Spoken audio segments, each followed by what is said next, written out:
안녕하세요, 양심중고차의 진영입니다. 자, 오늘 영상은 차 본다입니다.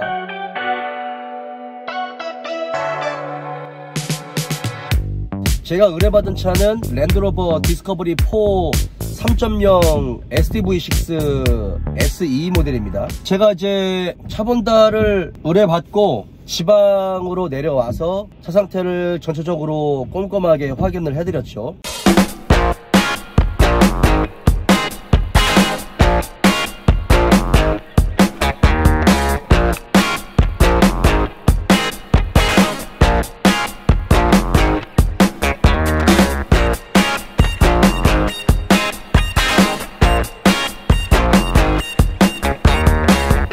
자, 그 내용을 여러분들께도 설명드리겠습니다. 자, 일단 기본적으로 차 상태가 썩 좋진 않았어요. 일단 뭐 이 차는 개인간 거래로 저한테 의뢰하셨거든요. 그래서 멀리 계시기 때문에 차 상태가 괜찮으면 제가 구매 대행까지 계약서도 대신 써드리고, 그 다음에 이전 등록까지 같이 이렇게 해드리는 걸로 이런 식으로 진행을 하려고 했습니다. 근데 그거는 차 상태가 정말 괜찮아야겠죠. 그리고 저의 의견이 많이 반영되는 부분이기 때문에 저도 그만큼 꼼꼼히 확인을 해야 되는 부분이고, 지금 이 차주님도 처음 구입하셨을 때 개인간 거래로 구입을 하신 것 같아요. 제가 와가지고 차 구입하실 때 혹시나 뭐 사고 유무를 확인하고 구입하셨냐 라고 제가 말씀을 드렸거든요. 근데 구입하신 지가 사실 1년이 좀 안 되는데 부입하실 때 사고 유무 관련해서 이렇게 이야기를 듣지는 못하신 것 같아요. 그러니까 그냥 보험 거래와 관련된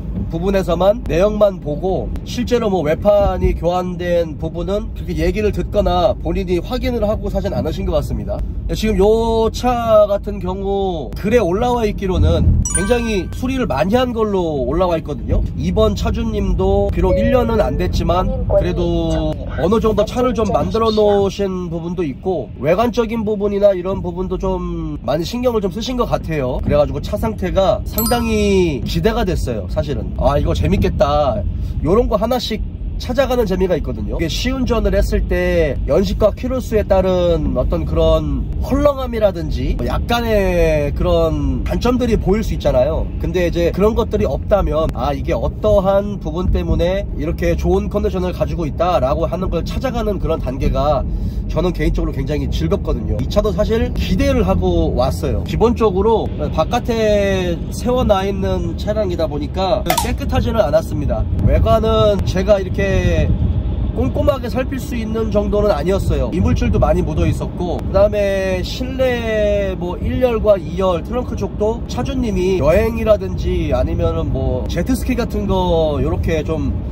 가지고 다니시는 걸 좋아하시는 것 같아요. 그래가지고 일반적으로 우리가 중고차를 매입하기 전에 차 상태 뭐 그 정도라고 보시면 될 것 같습니다. 근데 검은색이다 보니까 이렇게 제가 라이트를 비춰서 보면 생활의 어떤 잔기스나 이런 것들은 꽤 많이 있었던 걸로 기억이 납니다. 정비 내역서도 있다라고 하셨는데 제가 정비 내역서까지 보지는 않았어요. 일단 그 전에 차량 상태 뭐 사고 유무나 이런 것들을 봤을 때 운전석 앞펜다는 교환이 됐고 본넷까지도 교환이 됐다라고 저는 판단을 했거든요. 일단 그럴 수밖에 없는 이유가 양쪽 펜다의 안칠이 좀 달랐고요. 그 다음에 본네트도 탈거를 했어요. 근데 제가 예전에도 여러분께 말씀드렸지만 수입차들 같은 경우는 실링의 어떤 상태만으로 판단할 수는 없거든요. 그리고 이 차는 바디가 알루미늄이잖아요, 외판이. 그러다 보니까 도막 측정기로 우리가 도막을 측정한 다음에 그 다음에 볼트가 풀려 있는지 안 풀려 있는지, 근데 요것도 볼트 같은 것들이 바깥에서 보이지 않게 카바가 씌워져 있는데 그 카바도 다 뜯어가지고 제가 확인을 했는데 풀로 흔적들이 있고 안칠도 약간 좀 달랐습니다. 그래서 운전석 앞펜다하고 본네트는 단순 교환됐다라고 제가 판단을 했고, 그 부분은 고객님한테는 말씀드렸습니다. 시운전 나가기 전에 제가 엔진룸을 확인을 하는데 고객님이 이제 최근 몇 달 전에 흡기 플랩도 좀 교환을 하고 뭐 인젝터, 그 다음에 뭐 터보차저 뭐 이런 것들도 약간 좀 교환을 했다라고 글 중에는 좀 써져 있는데 그걸 떠나서 기본적으로 오일 누유가 좀 많았어요. 보면 엔진룸을 열어서 정면으로 보이는 게 이제 인테이크 파이프가 들어가 있고 중간에 우리가 흔히 말하는 스로틀 바디, 즉 흡기 플랩이 들어가 있어요. 근데 디젤 차는 스로틀 바디가 들어가지 않습니다. 디젤 같은 경우는 온오프입니다. 0 아니면 100%예요. 그래서 시동이 걸리면 100% 열리고 시동이 꺼지면 100% 닫히는 그런 형태이죠. 근데 어쨌든 뭐 스로틀 바디와 약간 비슷한 형상이고 느낌도 비슷하기 때문에 그렇게 말하는데, 제가 요거 교환하셨나요? 라고 말씀드렸더니 딱 보더니 아 그거라고 말씀을 하셨고, 근데 일단 기본적으로 교환된 지가 1년이 많이 안 된 걸로 아는데 잘 모르겠습니다. 제 눈이 좀 이상했는지 흡기 플랩 쪽에서도 오일이 많이 묻어 있었어요. 흡기 플랩에서 오일이 묻어 있는 부분이 로커암 카바 양쪽으로 이렇게 분리되는 부분이 있거든요. 그 부분에도 오일이 좀 많이 묻어 있었고, 그 금속으로 된 파이프 쪽에서도 오일이 좀 많이 묻어 있었어요. 묻어 있다라고 하기보다는 오일이 좀 샌다 라는 그런 느낌을 좀 받았습니다. 그리고 기본적으로 단점 중에 하나가 이제 오일 쿨러 가스켓이라든지 오일 필터 하우징 쪽에서의 누유가 고실병 중에 하나인데 많이 샜어요. 요거는 잘 보이거든요, 여러분. 근데 이제 제가 지금까지 굉장히 많은 디스커버리를 보고 굉장히 많은 레인지로버 차들을 봤는데, 이 차는 아마 역대급으로 오일이 많이 고여있는 차가 아닌가 라는 생각이 들었어요. 그러니까 제가 차주님한테 혹시 이거 보셨냐고, 이 정도면은 오일이 많이 누유가 되는 거다, 약간 계곡 수준이다 라고 말씀드렸거든요. 그러니까 제가 계곡 수준이다 라고 말을 하는 거는 정말 많이 고여있다 라고 하기보다는 이제 그만큼 오일 누유가 좀 많이 진행됐다 라고 말씀을 이제 드리는 그런 부분인데, 글쎄 모르겠습니다. 이게 알고도 모른 척을 하셨는지 정말 모르셨는지는 모르겠는데, 판매하고자 하는 디스커버리 4에 그닥 많은 관심과 애정을 가지고 있는 것 같지는 않았어요. 제 느낌은 그랬습니다. 제 느낌은 오일 필터 하우징에서도 오일이 많이 누유가 되고 흡기 플랩 쪽에서도 오일 누유가 많이 되는데, 글쎄 흡기 플랩 쪽에서 누유가 돼가지고 이렇게 바깥쪽으로 많이 묻어 있을 정도면은 과연 어떻게 누유가 된 걸까 라는 생각이 들었고,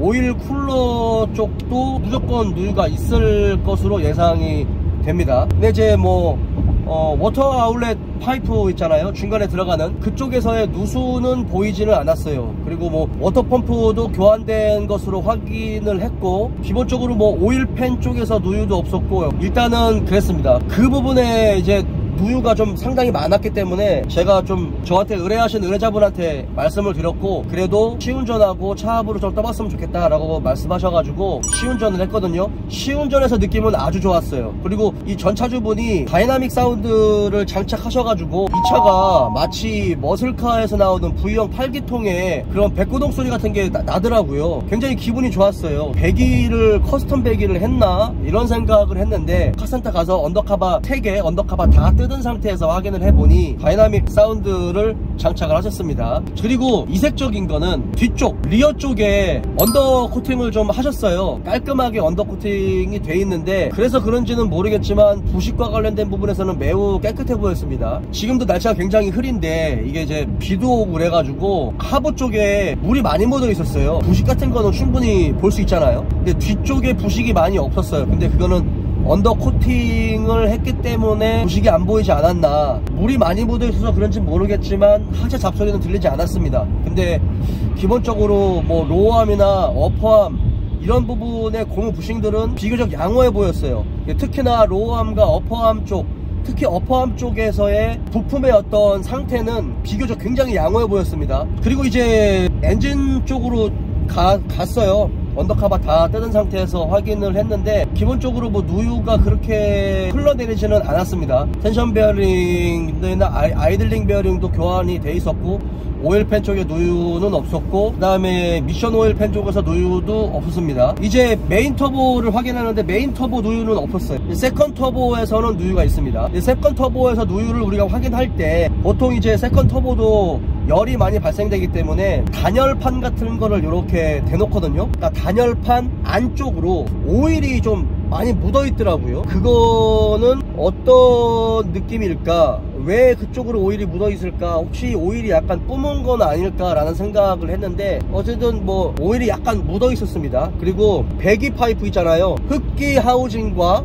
터보차저의 흡기 하우징과 배기 하우징 두 개가 있죠. 골뱅이 두 개가. 그리고 두 개 이어지는 부분에 엔진 오일 공급 파이프가 들어가고 뒤쪽으로 리턴 파이프가 들어갑니다. 그리고 흡기 하우징과 배기 하우징 중간에는 베어링이 들어가는데 볼 베어링, 플로팅 베어링, 그 다음에 저널 베어링, 3개 중에 하나가 들어가요. 이 차 같은 경우는 어떤 베어링이 들어가는지 알 수는 없어요.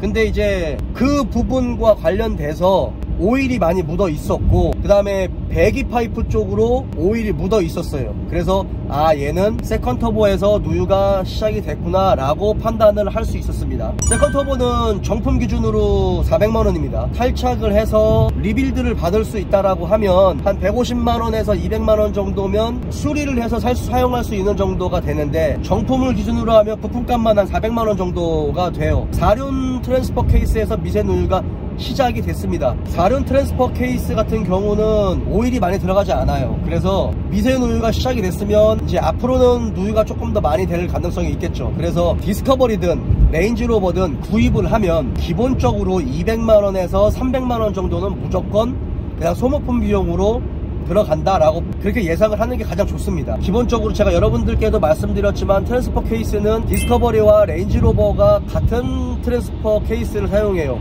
그리고 그 안에는 체인이 들어가는데 사일런트 체인이 들어간다라고 말씀을 드렸습니다. 그리고 그 안에 오일은 대략 1리터 정도 이상, 2리터가 조금 안 되는 오일이 들어가다 보니까 오일이 누유가 되기 시작하면 이제 걷잡을 수 없이 좀 많이 되는 거겠죠. 이제 보통 트랜스퍼 케이스는 좌우를 분리를 시킨 다음에 중간에 내열 실링을 좀 두껍게 칠해야 되거든요. 그 실링을 칠하고 또 바로 조립을 해가지고 장착하는 것도 좋은데, 가장 좋은 거는 이제 하룻밤 재워서 굳힌 다음에 오일을 넣는 게 조금 더 좀 안정적인 방법이긴 하지만 시간은 좀 걸리겠죠. 프론트 쪽에 뭐 로우암도 깨끗했고, 어퍼암도 깨끗했고, 스테빌라이저 링크도 깨끗했고, 등속 조인트 관련된 부분도 상당히 양호했고, 그건 앞뒤가 다 마찬가지였고, 서브 프레임도 비교적 깨끗한 편이었어요. 물이 묻어 있었기 때문에 제가